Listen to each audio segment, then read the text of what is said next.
你屋企嘅小朋友係咪好中意食煎炸嘢呢？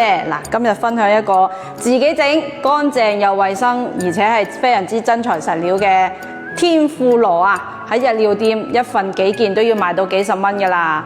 特別有啲唔中意食蔬菜嘅小朋友，整呢個俾佢食，肯定中意啊！嗱，我今日就準備啲比較家常嘅食材嚇，有貝南瓜啦，呢個特別好食，我仔係最中意食噶。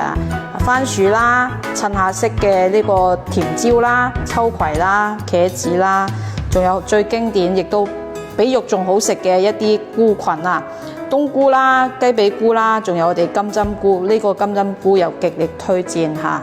仲有我哋嘅五花肉，超級好食啊！炸五花肉真係一盤都唔夠食啊！仲有魷魚圈，其實你搭咩都得㗎，肉啊、海鮮啊、蔬菜啊，你想到嘅嘢都可以用嚟炸㗎。好食嘅關鍵呢，一定要選用啲靚嘅天婦羅粉，喺屋企呢好難調到好似人哋咁好食㗎啦。而且呢個呢係零香精、零防腐、零添加鋁㗎啦，小朋友食都可以放心，做出嚟又酥又脆㗎啦。嗱，我哋呢度量比較大嚇，放2包嘅天婦羅粉，我哋就放300克嘅凍冰水落去，我哋攪勻佢。嗱，搞到咁樣酸奶狀咧，最好就隔一隔篩佢，等佢啲顆粒咧冇顆粒咧，食起身啊更加之細膩一啲啦。燒熱個鑊咧，我哋就放啲油落去嚇，油咧燒到60%熱左右就差唔多啦，放隻筷子落去冒晒泡泡嚇，呢個溫度就差唔多啦嚇。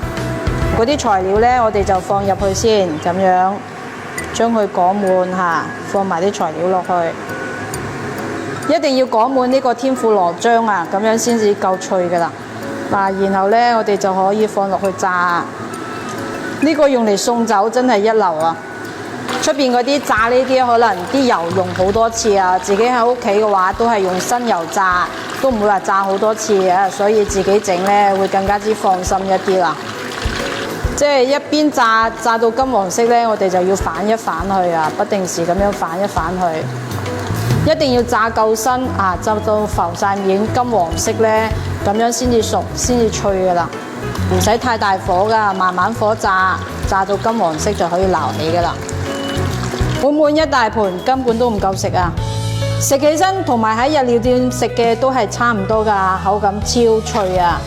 炸咁大盤20蚊雞都唔使啊！一食落去就停唔到口啦！呢個暑假可以做俾小朋友試下啦，唔好等佢喺出邊買嗰啲炸串啊咩嗰啲啊！呢個自己做，衛生又健康啊！可以撒翻啲椒鹽粉或者點啲辣椒醬食，一樣咁正啊！